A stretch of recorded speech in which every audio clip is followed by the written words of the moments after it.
What's up, you guys? Sean Sapp, managing editor of Fightful.com and FightfulWrestling.com. It is March 30th.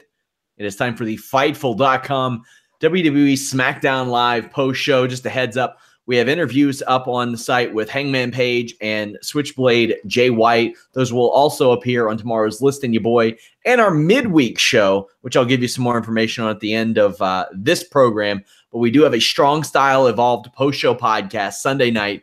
Make sure you guys check that out. This show brought to you by LivingSharp.com. If you have any gift needs, head over to LivingSharp.com for creative gift ideas at any price range for any occasion. But it's on to the big news right now. Jeff Hawkins, I'm joined by you tonight. Got to do the intro. Marty the Moth recently did an interview with Sean Waltman discussing his career. So I think instead of talking about SmackDown, we should spend the hour talking about this interview. Oh, yeah, let's do that. Let's talk about the kindness shown by faithful who follow me during the Virginia UMBC debacle, the NCAAs, because you know what? There's nothing else to talk about tonight. There's absolutely nothing. I bet by the end of the year, maybe next year, Marty the Moth is a world champion. Anyway. Obviously, huge news broke this afternoon. Literally seconds, as I mentioned to you off the air, after I had went on the air during an MMA podcast. So we talked about it a little bit there, but I'm getting the PR information from WWE as that happens. So I'm trying to text everybody I can, get the information I can, and I'll reveal some of that. But Daniel Bryan cleared by WWE after 3 years out of the ring. Okay, yeah. Something I thought I'd never see. I gotta be honest with you. The timing is absolutely fascinating in many ways because he's back in time for WrestleMania. Back in time for his contract to expire. That too. But his contract doesn't expire till September, so it's just good for him. First of all, that's the first thing you have to say is good for him. He if he wants to stay in the WWE, this is the best situation for him as a performer, as opposed to just an off-camera guy who gets dressed down by wrestlers who couldn't hold his jock. To me, the most interesting note is, and I had forgotten this, Miz is in that building for the mixed match challenge tonight. Ooh, they got to do. They need to film something.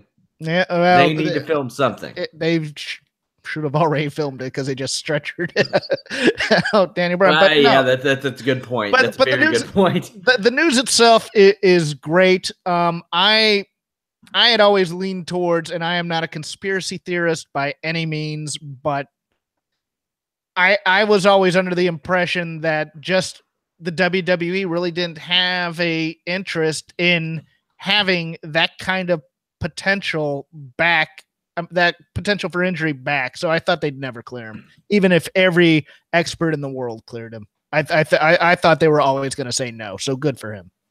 So while I was on that podcast, I was texting every single source that I could possibly contact, because I didn't have, I mean, there were rumblings of this, but Daniel Bryan trying to get cleared wasn't anything new. Me hearing Daniel Bryan's trying really hard to get cleared is like, all right, grass is green, water is wet, and if you swim in the Ohio River, you'll end up a mutant. Like, that's just normal thing, standard procedure. So I was told that by my people that it was looking more optimistic in recent weeks. I was told this today, not in recent weeks. As far back as January, actually, around the time of Raw 25, and word made way to some high-profile wrestlers, even outside of WWE, that Daniel Bryan was on his way to getting cleared. His schedule is not determined. They've tossed around some things, but nothing is set. WWE doesn't have a preference right now. This has happened fairly recently, so I don't know that they have anything solidified. Not only did Bryan pass the tests, but he passed them with flying colors, and it appears to be not much concern, as we saw tonight, Yeah, to my knowledge, though, he had already been passing all these tests. It was just Maroon signing off on the fact that everybody else had given him that go ahead. So I wonder what changed with him. I wish I had the answer to that. Yeah. They don't make Maroon available, unfortunately. He's not one of my sources. But from what I was told, my contacts at NXT and the Performance Center, they weren't aware of this, but there were a couple of wrestlers that I talked to that were aware of it last night, as they told me today. So it wasn't a huge secret or anything, and you started to see like the tweets emerge, and you would see David Bixenspan post some things that were kind of cryptic, like Daniel Bryan saying this and this is kind of telling, et cetera, et cetera. But man, this is a game changer for a lot of people. It's for a lot of people. It's a company changer, especially if he re-ups. I think it's more than a company changer. I think it's another company changer because New Japan and Ring of Honor could have almost counted on having him in September if this didn't happen. Yeah, no, it's a definite blow to them. It gives a much needed spark to the WWE in terms of, you know what? Especially with the removal of dual brand pay-per-views, I still think they want to keep interest in both shows. This definitely strengthens the overall WWE product. You have a lot more matches you can build up to. It's going to get so much buzz and so much goodwill. And still, to me, the most fascinating thing is Daniel Bryan is the baby face they want Roman Reigns to be. And that's going to be a lingering story going into this WrestleMania. How do you think Roman Reigns feels about this? Because I'm sure he's happy for the guy. But I don't think, you know what? I don't think he's threatened by it. Let's put it that way. I think he knows his place is secure. To me, it's more it's more of the fans in that building. Especially with the history of Daniel Bryan in that building and showing that video package tonight, which was fantastic. That video package that they did intercutting, the win in New Orleans with the retirement speech, that is WWE at its best. Can you close WrestleMania with Reigns versus Lesnar and not have Daniel Bryan involved somehow, like walking out, like anything? You shouldn't if your point is for Daniel Bryan to come out and raise Roman's hand. Oh, no. That's a bad idea. maybe more of a face-to-face type of thing. I think that would be great. Daniel Bryan, who didn't lose either of his last two championships, incling the WWE Championship. I don't think you can end with Brock and Roman now. I think you have to end with either Cena and Undertaker or the AJ Nakamura match. Yeah, I would agree.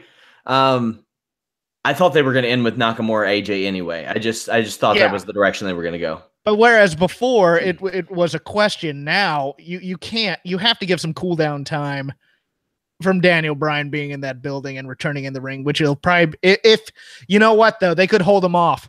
They could hold him off of the WrestleMania card.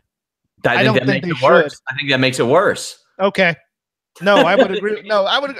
You're still remember the Rumble match? Yeah, no. Rey Mysterio. Oh, could you imagine? You know what? You're exactly right. Could you imagine the chance during the Brock Roman match if Daniel Bryan is not on this card? I mean, if they weren't going to put him on this card, I think that they wouldn't have announced this until after.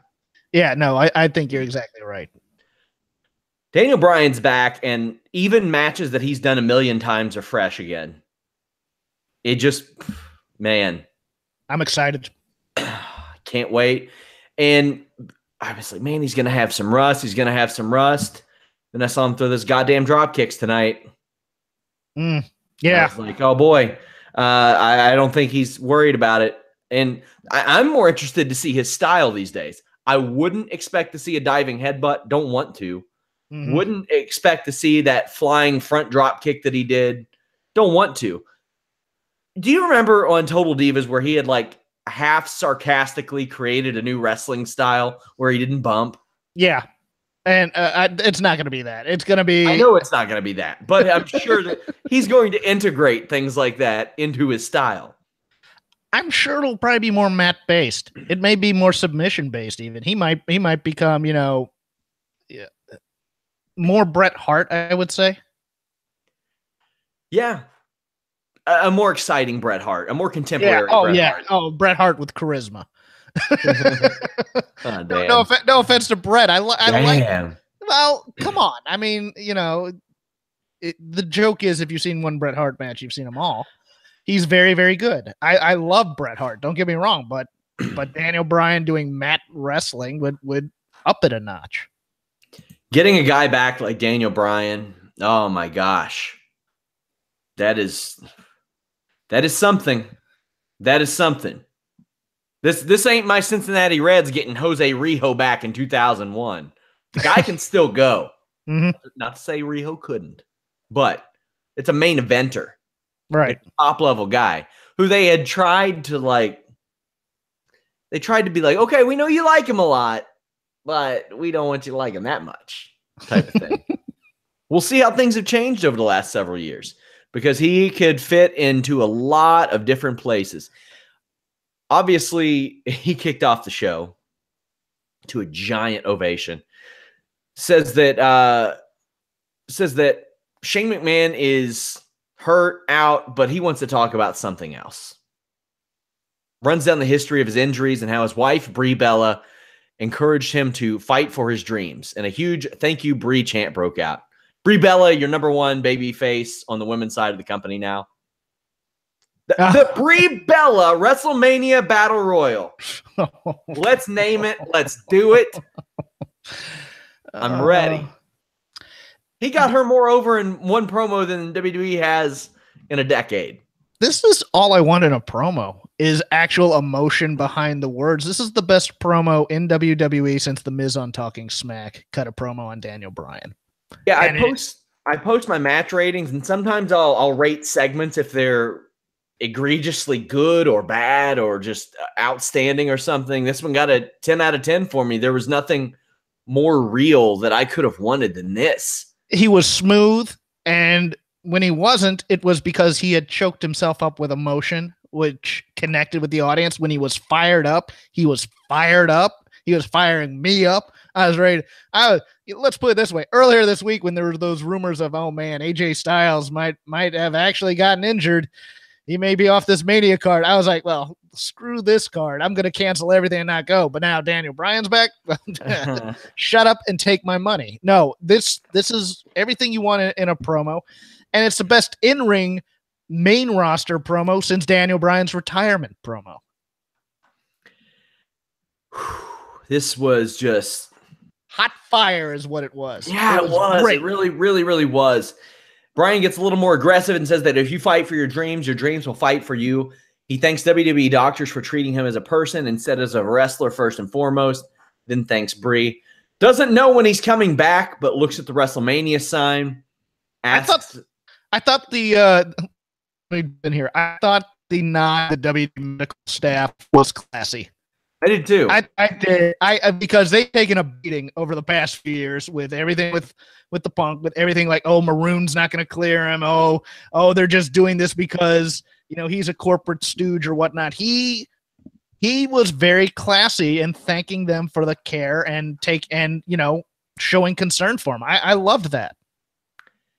Yeah, I mean, there was a lot to like about the Daniel Bryan promo, and he asked the crowd if they think that WrestleMania sounds like a good idea, and they exploded.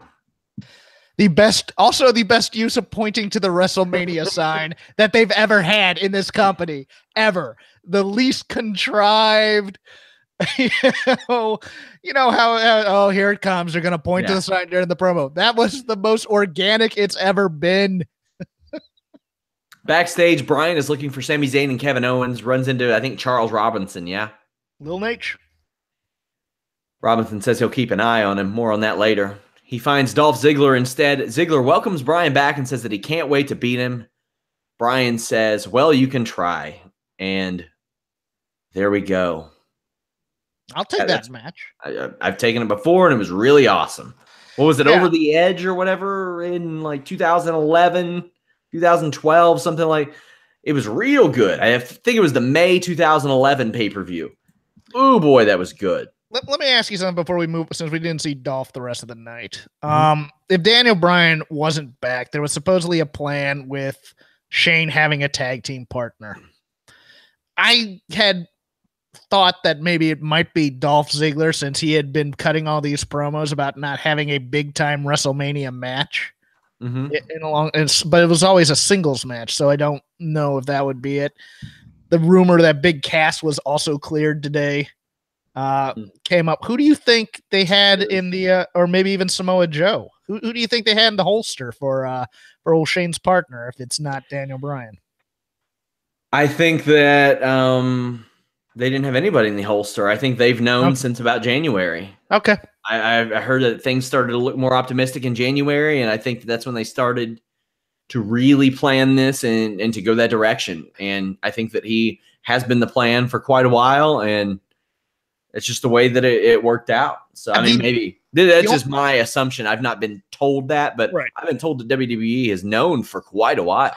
The only pushback I'd give on that is the opaqueness of the storyline between Daniel Bryan and Shane McMahon all these months, where we've been going, will you make a decision on something, as opposed to being ambiguous. I think if they had known that this was a plan, they would have been a little bit more heavy-handed in the build, but in terms of loyalties and whatnot. But I can see your point. I can see them also just going, well, let's be ambiguous until we know for sure, and then we can do something. I buy that as well. I buy any of those, because WWE traditionally, they don't like to think that far ahead. And I think the match that I was referring to, I'm trying to remember when that Ziggler-Daniel Bryan match was that I liked so much. Maybe Bragging Rights 2010. I can't remember, but I just remember them having a hell of a match. AJ Styles is at ringside as Rusev Day are in the ring, and we get huge Rusev Day chants too. Rusev works over Shinsuke Nakamura, who actually looks to be in like WrestleMania shape. Like, he is leaned out and everything. After a commercial, Rusev lands a kick that has been finding a home with regularity these days. That's been a really good go-to move for him, Jeff. Oh, yeah. No, his kicks are fantastic, and I loved the early part of this match. To me, was much better than the latter part, in terms of it was almost an homage, if you will, to New Japan Strong Style with the kicking of each other and taking the kicks and seeing how much pain you can take before going back into the match and doing moves on each other. A flying armbar from Shinsuke Nakamura leads to an exchange of pins until Nakamura wins. This is an interesting way to end this one. I think they're finally coming around to, well, maybe we should protect Rusev a little bit more. What do you think? They should. I mean, the whole way this ended was that kind of roll around sequence until someone just caught someone by chance. I think they've decided, look, it's stupid to just beat him clean with the finisher. Let's just have him get a roll-up win, which... It's stupid for the guy to be heel at this point. It's stupid for the guy to be heel. It's kind of dumb to do it this way if you're trying to really build up Nakamura in terms of a must-see main event type match. You really want to build up these guys as dominant and then facing each other. But, you know, this is... see later, that's not necessarily the case. Yeah, we're going to... Yeah, we will get to that. Backstage, AJ Styles gets up to help Nakamura as he's attacked by Rusev Day, but Nakamura ends up fighting back, fending off both members himself while Styles looks on. Backstage, Nakamura trolls AJ with the "I'm going to beat you at WrestleMania." AJ being kind of heelish there too, taking his time, taking off the belt, taking off the vest, kind of giving them time to beat on Nakamura a little bit more while he's just kind of casually, all right, I'll come and help maybe type of thing. To me, I've really liked how they've handled Nakamura as a babyface. Like, he hasn't done anything that I could perceive as, man, that guy's a real dick. I mean, he's harmlessly trolling AJ Styles. Yeah, he's egging. It's the competitive type of trolling where I'm gonna beat you. Oh, it's the opposite of the harmless ribs that we see Young Bucks pull on Flip Gordon. These are truly harmless ribs that we see out of Nakamura. And there's just nothing that, and I think it plays to his strengths and his weaknesses very well. because he can't carry that big, long promo, but he knows how to go out there. And he, like I've said before, he never gets outsmarted when speaking English, even though he can't really speak it that well. And that's the way that it's constructed, and I like it. I like how they've handled that. And AJ does have more of a heel tendency to him, even when he works. Like that kind of like perfectionist type of attitude where if something goes wrong for him, he's very frustrated by it, whether it be a shoot or work. It's the hair. can confirm. This is the third SmackDown Live match for Ty Dillinger in 5.5 months. Another guy who gets a good reaction, or at least did. They just pull off a TV because either they don't want to beat him with regularity, but they don't have anything for him with regularity. When I see something like that, I wonder, why'd you bring the guy up? Because originally the plan for him was player coach role in NXT. Because he was a guy you could beat on SmackDown and have guys get over. And then this 10 thing got out of control, so they had to crush that. Isn't that that's just so weird to me that you wouldn't capitalize off somebody, and there's going to be, those dudes, well, it's only the chant that's over, and you all better be ready because the Daniel Bryan, you'll get that from Daniel Bryan too. People are going to be like, it's just the yes chant that's over. Well, that was their thinking originally when they gave the yes chant to Alberto Del Rio, to Big Show, to Stephanie, and it didn't get over as well as it did. The 10 chant would get over with nobody other than a guy like Ty Dillinger. And part of the reason the 10 chant was over was the goodwill Ty Dillinger has from being down in NXT so long. He makes that work to such a degree. I remember that Bayley would have him leave the cards there for the following matches that she would do on live events. And then she would pick them up and she would start to do the 10. Like, I think I have a video of it somewhere, but Dillinger is facing Baron Corbin. He connects with a bicycle kick and another kick outside the ring. Sloppy end of days spots that they had to run back. This was ugly. This was not a good match. I think he was too sweaty and he slipped, and so they just throw him out of the ring, tell him we got to do it again, and throw him back in, do it again. Yep. And you know what? I think because of that, Baron Corbin deserves to be back in the Battle Royal status. I don't think he's ready for a big singles match quite yet. He's almost there. But I also think he's going to get moved to Raw in this next shakeup. Yeesh. Yeah, they talked up a lot of Battle Royal stuff with these two guys, so that's where they're headed. Backstage, Natalya is excited to see Charlotte lose to Asuka and takes exception to Charlotte saying it would be her toughest challenge. If I were Natalya, I would say, you mean your toughest challenge wasn't getting beaten by me in 3 minutes on Raw in your first main roster match? Was it Raw or was it SmackDown? Because I thought it was... It was one of them. It was one of them. It was before a takeover. It made no sense. But I'm going to take your point and raise it a bit. Wouldn't it have been better if it's like, hey, do you remember that match in NXT where I took you to the limit? Yeah, just play on the history as opposed to this. Well, yeah, gimmick. But I mean, if you're Natalya, why wouldn't you reference the 3-minute win? Right. Exactly. Yeah, you could. Well, because they don't reference a 3-minute win. That's why that never happened, Sean Ross. I mean, so, he had an undefeated streak for a while on pay-per-view. Despite some of the issues that I'll talk about, I really enjoyed the work in this match. Natalya is as athletic as she has ever been. And Charlotte's go behind out of the corner isn't that great, but her bridge really is. I'm also glad that Charlotte dipped back in the reserve tanks and brought back the head scissor roll. I love that spot. I love that move. Underrated one. Natalya slams Charlotte into the turnbuckle and hits a power bomb, which I think she has one of the better ones in WWE. Follows up with a sharpshooter, but Charlotte makes it to the ropes. I have a question here. As somebody pointed out, Charles Robinson's supposed to be on the lookout for Sami Zayn and Kevin Owens. Well, secondly, why is he allowed to ref this match? There's a flare in the ring.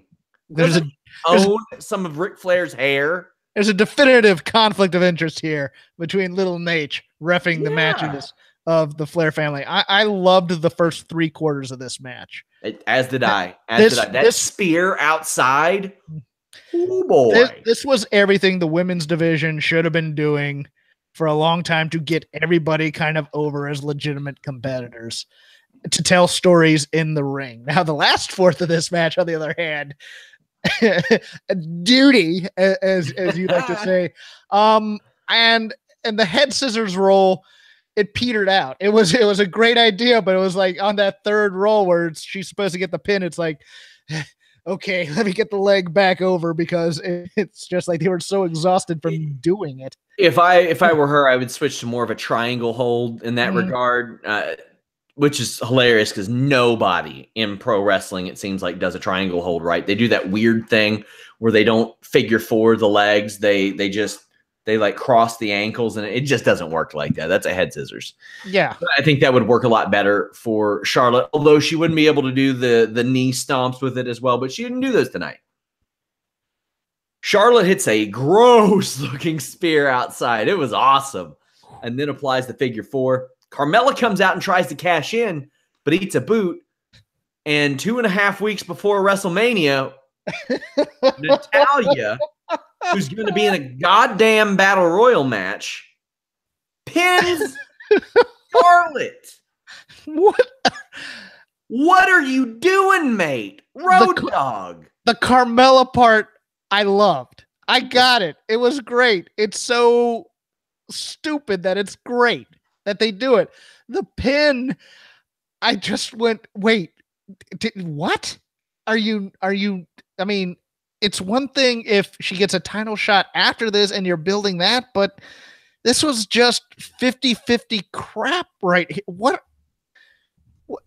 You have a woman with an undefeated streak and a supposed dominant title holder with her legacy. The only explanation I can give for this is Charlotte may have doubts now going into this match with Asuka. That's the only logical storytelling I can think that could come out of this, because again, with the AJ Nakamura thing, in any kind of main event fight, you want to build up people as strong as they can so that when they clash, it's anticipated. This is overthinking your story somehow. I did not understand. Natty doesn't need the win here. She looked good enough in defeat that she didn't need the win. Yeah, this match was on fire before that. Now, I had a lot of people saying, did Carmella lose her opportunity? Is Natalya the champion? No. Based on precedence. Go ahead, sorry. They said on air, the bell didn't ring for the match to start. Ergo, she didn't lose her opportunity. Or at the very least, it wasn't announced this match has become a triple threat match as they did. There is precedent for that. Not that necessarily matters in WWE, based on that goddamn rule book that was sent to me last year, which had like no real rules in it.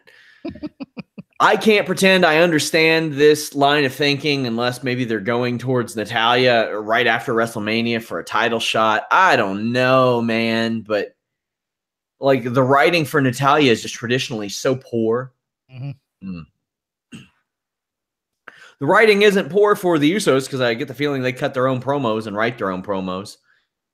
Nothing new or groundbreaking, but they're just still really strong. And as you said, they've had kind of a Briscoes vibe. That's why I want to see that match. Yeah, they got swag, as we like to say. They have swag for days, and it carries over to whatever they say right now, because they could read from the phone book in this kind of cadence that they have going, and it would get over. God, I just hope one day after their careers are over, the Usos and Briscoes podcast, I just want to hear them talk into a mic for an hour, planned an hour that ends up going 3 hours. That's the kind of podcast I want to listen to, for better or for worse, because I get the feeling the Briscoes could get themselves in trouble there.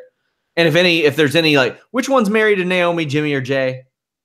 I believe it's Jay. Well, if Jay gets any reader comments about how hot Naomi is, I love how he always goes off on Instagram when people post comments about her. Have you seen that? Yeah, I have. He threatens to kick random people's asses just for like. That's the gimmick. That's living the gimmick online. That's what you're supposed to do. It's great. Jey Uso gets sent outside the ring and Jimmy battles it out with Harper. There's a really cool spot where Harper eats a drop toe hold into the sideboards of the apron and it breaks the LED board. That is how that bit is supposed to be done. It was perfect. Jay interferes and almost helps give Jimmy a victory. This is one of the first senses of vulnerability we've seen in this Bludgeon Brothers run, Jeff. It is, and I liked it, and I thought for certain I was ready to get angry that they're going to do 50-50 on this, and I'm glad they didn't. Yeah. I'm glad that the Bludgeon Brothers found, or that Luke Harper found a way to win this. Again, the Bludgeon Brothers are the ones you need to build here. So build them until they need to lose. One thing I would suggest, just as a talking head, SmackDown agents maybe get together and tell Natalya, don't use the discus lariat. Harper's using it as a finish in the match right after. Yeah. There's not a lot of that going on in terms of, well, don't do that dive because so-and-so is going to do a dive as well. Yeah. I especially think that about suicide dives. Now, there's a conversation to be had about like finishers and people using each other's finishers and all that stuff.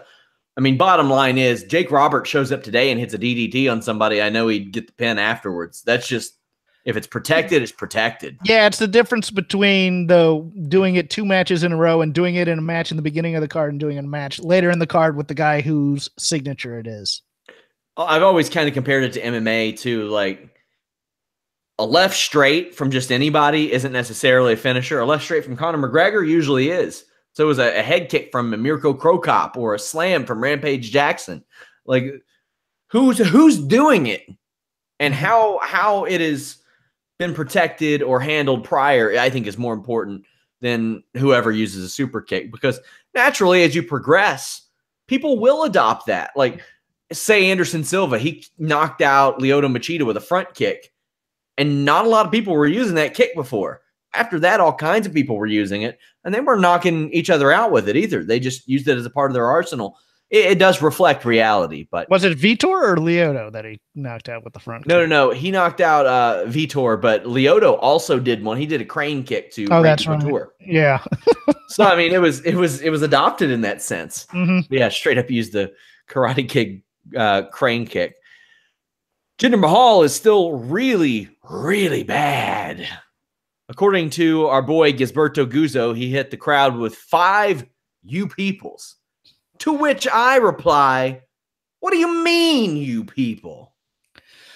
Look, because of his physique, he could have been in Bollywood being the biggest star because of his, and really most of the crowd would say, we wish you were there too. Yeah. Yeah, it's more just kind of cheap jingoistic heat. Yeah. There aren't a lot of promos I could be less interested in than a Bobby Roode and Randy Orton promo, well, but I will say if they're this short, I can deal with them. Well, okay, let me go into the other two then. I thought we were just talking gender. Bobby Roode's problem is he's working to the glorious line all the time. There's nothing real about his promo that's connecting with anybody. And I love his delivery. It's just one of those things where I know where he's going before he gets there. And then when I hit my implant DDT on you, it will be glorious, whatever. It's that. Orton is Crib Notes Steve Austin still. I mean, he's just going to come out. He's going to be kind of a fourth wall breaker in terms of just, you know what? People think you suck, hits his finisher and music hits. That's his, it's his MO. He's now the modern day Steve Austin in some way. I liked kind of the interplay between Roode and Orton though. I liked that trying to get the finishers on each other. Couldn't do it. I would have actually ended it with kind of an uneasy handshake a little bit and just kind of turn back to Jinder because they have that mutual respect where they'll hit their finisher on each other at any time, but they ain't friends. So I kind of dug everything about this. So that is what happened. Sunil Singh ended up eating a nice look. Now, hey, your boy on the third level indies used that DDT as his finish. I got to say, that's one of the best damn ones I've ever seen. Best/worst, depending on how you want to look at it, because Sunil doesn't get to wrestle much these days. But when he gets his action, he makes sure whoever that he's in there with looks like $1 billion. Oh, no, his thing, I mean, look, that's the old school jobber or mechanic or whatever you want to carpenter mentality. I didn't want to insult anybody by calling them jobbers, but you know, Sure. you make the other guy look good. It's you know, it's true in that. It's true in and I'll say it because it's my go-to, in improv theater. That's the mindset you're supposed to go in, is make that other guy look like $1 million, and then you'll look good in the process. And he and his brother are fantastic at that. Yeah, get well soon to Samir. I like the Rude Orton face-off. I like their counters out of the finishes. This was not bad at all. If outside of the gender stuff, if they're kept this short, whatever. I just hope the WrestleMania match is a sprint. I'm talking like an 8-minute, 7-minute, maybe. Hey, if we can get 6, give me 6 minutes of Orton and Rude working their butts off. They figure out a way for Jinder not to be in it. Then Jinder comes in and eats the pin. That's all I want. Yep. I would have just literally a sprint between Orton, Rude. Every time Jinder tries to get involved, he gets a finish hit on him until one of them picks up the pin, and I would be fine. But this was about the most harmless I could see these promos being, and it still sucked on behalf of Jinder.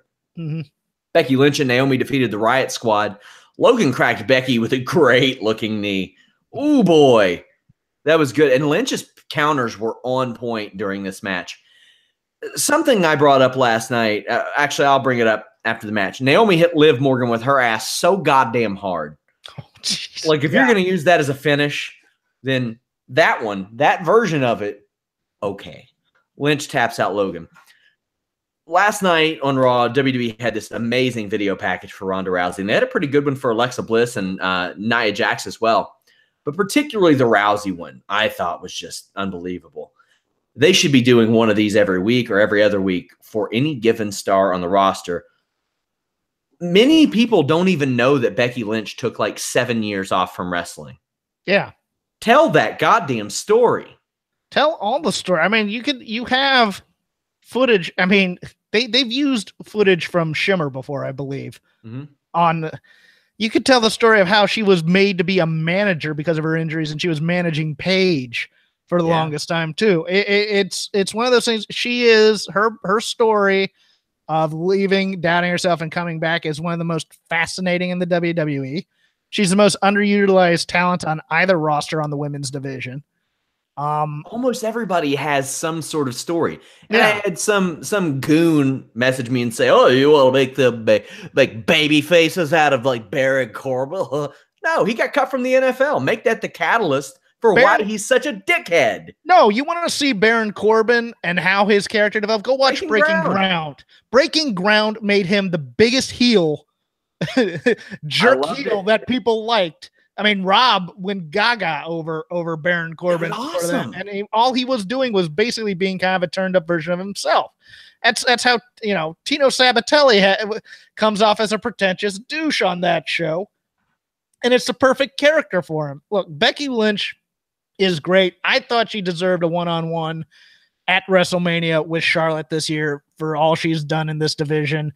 And because she had been so underutilized, we're going to have to wait a year, because I don't think she's winning the Battle Royal. I think I know who's going to win the Battle Royal, but Who do you think's going to win the Battle Royal? Make a prediction. Right now? Yeah. Mandy Rose. Really? Speaking of Tino Sabatelli, she just revealed that they are dating. Those are those children. I rather enjoy the Tino Sabatelli Riddick Moss tag team. I don't think there's any better use of those two guys than in that tag team. And hey, I got some bad news for you then. What? They broke up. Did they? Yeah. Oh, when did I miss that? It was weird because they broke up the week before this week's NXT, and then they were just back for the Dusty Classic. Okay, so that's maybe why I missed out on that. But yeah, they need to keep those two guys together. They are good together, and separate, not so much. Not so much. I think that WWE is so good at creating these video packages that that they should really that's another. That is accentuate your positives. Yes, it's a play to your strength situation, and they do these things. I mean, one of the best WrestleMania promo videos ever was on the day of the show was The Miz watching tape on "Hate Me Now" with the Nas song. Oh, yes. It's unbelievable. They can do some really, really special things. I mean, they made Creed music timeless with those Desire videos. That ain't easy, my friends. After My Own Prison, it was all downhill from there. And the thing is, you have to use it on people that you want to build back up, not just your superstars. And that's their thing that they're not doing. Yeah, I'm with you. I'll have some information on the NXT show at the end of this show, by the way, guys. I will be doing that this week. We'll be joined by Paige and Jay White in short interview segments as well. Nice. Daniel Bryan is out, followed by Owens and Zayn. If you all followed me on Twitter at Sean Ross Sapp, you would have seen the script that I leaked for this. Just saying. Go ahead. Give me a little follow. They say that they are happy for Daniel Bryan and would have been there much sooner, but they got pulled over by a dumb cop in Texas. They say that they want to team with Daniel Bryan at WrestleMania, a dream team. Daniel Bryan says that he's not here for that. Plays footage of Shane getting attacked and said that this is a serious deal and Kevin Owens and Sami Zayn need to take it that way. And then fires both Owens and Zayn. For his first night back, boy, was Daniel Bryan on fire on the mic. I loved the reference that he got fired twice, and it made him better. But then Zayn and Owens attacked Daniel Bryan. I don't think this could have went any better because he got his hope spot. The crowd went crazy, and then he got his ass kicked. He got his ass kicked so bad that you know that if there was any doubt, oh, well, maybe they cleared him for one night. No, this is a good 2 weeks worth of ass whippings right here. Remember the last time they cleared him from injury and they put him in a ladder match for the Intercontinental title at WrestleMania? Headbutts on the top of the ladder. That was smart. My only minor misstep in this whole thing was I think they came out too happy at the beginning, too congratulatory. I think they should come out a little bit. I mean, I get it from the pro wrestling aspect. You play that up. You play up the, oh, we're here to be friends and we're all going to hug at the end. But you'd been plugging this all night as will they be punished or will they be rewarded? So I think they should have been a bit more uncertain about their fate and then gotten confident and then gotten the rug ripped out from under them. But as it was, once this became an interplay and once they got fired, the acting by both Owens and especially just Zayn eventually losing like all motor function in his arms as he dropped the mic which is pretty much what he does when he dances as well. Was absolute. I mean, it was almost like someone had taken out his spine and he was starting to just shrink. Yeah, and then the beatdown was something. I mean, if you want to get Owens and Zayn over as heels, perfect way to do it is to take out the guy who everybody loves on his first night back. I absolutely adored this segment. I thought it was great. I love the powerbomb onto the apron, the stretcher job. This is the way you bring him back. This is the way you show everybody he can still handle the physicality. Not only can he take it, but he can dish it out because those kicks, and especially those drop kicks. Yes. I don't remember him getting that kind of one where he almost like he basically had one leg over Owens's head. Yes. At that point, that one was that was like, oh, he's been training. just good. A lot of fun. This episode of SmackDown sandwiched with these two big promos as the bread on each end were just and that there was a good Charlotte and Natalya match that had maybe a crappy ending. There was plenty of bad on this show, but when you have two overwhelmingly good segments like that, it makes you forgive a lot of that bad. Well, you had a lot of good in the middle here too that kind of shielded the bad. I mean, even as bad as the ending of that Charlotte Natty match and inexplicable as it was, the match itself was pretty good.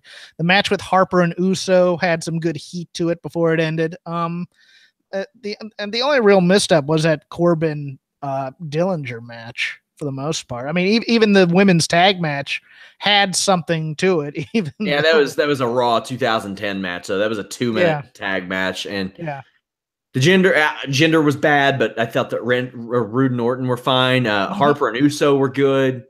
Nakamura and Rusev was fine. Most of it was during the commercial, but lots of good on this show. for the first time in a long time, I really enjoyed myself watching SmackDown Live. And of course, the news today and hearing all this had a big part to do with that. How do you think this affects viewership? Because I can tell you right now, for our show, it's the most watched live SmackDown post show we've ever done. I think it's a real boost as long as you keep Daniel Bryan on that show. He has goodwill built in, and people are fans of his. I mean, it was all anybody was talking about for the last 6 or 7 hours on Twitter.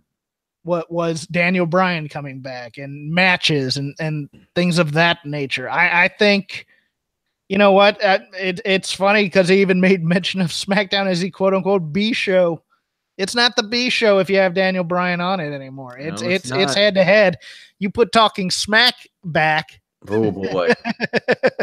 And then now we're talking a package again because I think you get that heat back. You got Daniel Bryan and maybe a revamped SmackDown roster followed by 205 Live, followed by Talking Smack. That is one hell of a Tuesday night because 205 Live has been on fire as well. I saw Pawlowski say to you that in the shakeup they have to put Miz and Daniel Bryan back on the same show. I disagree. Why is that? I want to keep them apart for as long as we can until we get a super card where we can put them together. Yeah, that's a Mania match. That's a Mania match. You have him do his Shinsuke Dream match on like a SummerSlam. You have his Owens and his Zayn programs on other major cards. And then you do the build to either a Mania or a SummerSlam where you have the back and forth promos. You have the video package with all the Talking Smack promos with him calling Miz soft style and soft and the Miz going off on him. And you will have yourself a co-main event. Lots of potential with another Daniel Bryan run. I want your pick, even though they've only announced 3 matches because New Japan. Holy crap. You know what just blew my mind right now? Sorry. What's that?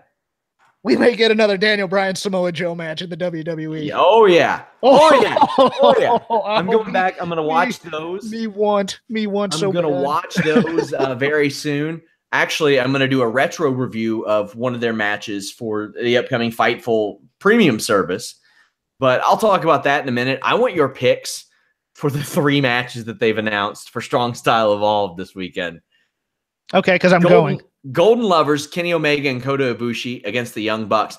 Now, not only did they sell out before they announced anything, it's a few days before the show. They've not really announced a whole lot. No, that's weird. But what they have announced is pretty damn good. Golden Lovers versus the Young Bucks. Who you got? I got the Golden Lovers on this one, I think. As do I. Today's being the Elite. I'll talk about it tomorrow on the midweek show, but very, very funny stuff. I haven't seen it yet. Okay, cool. It's very good. Jushin Thunder Liger against Rey Mysterio. Rey Mysterio. Yeah, Jushin's he's there to eat the pin. I'm going to be very interested in this match to see what kind of pace they can go at because neither guy is a spring chicken. I mean, if this match were in 1994, we'd be all over it. Oh yeah. 2018 with bad knees and older bodies. And with Ray nursing an injury, it's going to be interesting, I think. Adam Hangman Page, Jay White, also known as Switchblade. How do you think that one goes? They keep building up Switchblade here. I think he wins. I talked to Switchblade today, and I straight up asked him, I was like, you were predicted by many people to join Bullet Club, maybe even lead Bullet Club at some point. He said, yeah, maybe someday. Not until Cody's out of the way. Oh yeah, there's a lot of people in the running right now. Like you and I had questioned who's going to be the next guy for Ring of Honor. Looks like that next guy's going to be Marty Scurll. Yeah. And when you hear chants at events that he's never been booked on, and they're doing the bird chant and all that stuff for him, yeah, I think that's probably a solid one. I think Scurll. I love Marty Scurll. First time I saw him at PWG, I was just like, this dude is one of my favorites. I think they're going to have to crank up a little bit more of the serious factor of the villain character as opposed to kind of the playful type of thing that he's doing now. But I think there's the potential there. I think he can do that. And I think he may. It's weird because you view him as a smaller wrestler, and I think he may have to wrestle above his size a little bit, so to speak. As do I. And he did kind of he's been doing that kind of in Ring of Honor. So I don't have a lot of that eventually aside that if he's staying with Ring of Honor for any extended period of time, I could see him as a world champion there. I could too. Guys, I've teased information about the upcoming Fightful premium service soon. We will be rolling that out in the coming weeks, but I wanted to give you all a little bit of information. You'll have access to exclusive shows. We're going to do Q&A shows, retro reviews, a lot of cool stuff like that. The Fightful photo gallery. I did a lot of work as a freelance photographer doing pro wrestling stuff. A bi-weekly dark match commentary feature where I take old WWF dark matches involving Brock Lesnar, Bobby Roode, AJ Styles, John Cena, Shelton Benjamin, do some commentary over top of that. You'll have access to all of our members-only podcasts. Jimmy Van actually wrote a book. You'll have access to that. Lots of cool stuff. Jimmy Van has archived match footage that I've seen from his time booking shows in Canada with guys like Bobby Roode, Eric Young, Nova. You'll have access to Fightful outtakes and behind-the-scenes coverage and early access to interviews sometimes months before they go up. Like I've teased my upcoming Making a Finisher series. You'll have access to some of those like months and months before they ever release. So keep your eye out for that. We will be giving you more information and more stuff that you can get in the coming weeks. Jeff, what do you have going on this week? You're going to Strong Style Evolved. Yeah, I'm going to Strong Style Evolved. I don't know if we'll have time to preview that, but a lot more on Raw, SmackDown. We'll see who's in the finals of the 205 Live tournament. It's probably over by now, so you guys know. I don't know yet. Don't spoil me on air, please, because I'd like to find out on my own. And whatever happened in NXT this week on Shake Them Ropes this week, Rob's at Shake Them Ropes. I'm at Crap Game 13. I am at Sean Ross Sapp. You can join us Wednesday at 3 p.m. Eastern. I'm with Jimmy Van for the list and your boy, the owner, founder of Fightful.com and myself, chatting it up about everything. And then probably real late tomorrow night, I'm going to do that midweek show. I haven't named it yet, but I talk about NXT 205 Live. I'm going to try to fit in the New Japan finals, at least the final match as well, and talk Being the Elite. That show may move to the premium service. Wanted to give you all a taste, see if there was an appetite for it. But nothing that was around as recently as 3 weeks ago will be on that premium service. It will all be new stuff, so you're not missing out on anything that you guys are already getting. Follow us at Fightful Online and join us Sunday night. I'm doing Strong Style Evolved post-show, and we're doing live coverage and discussion. Chat it up with us. Until next time, guys, we are out.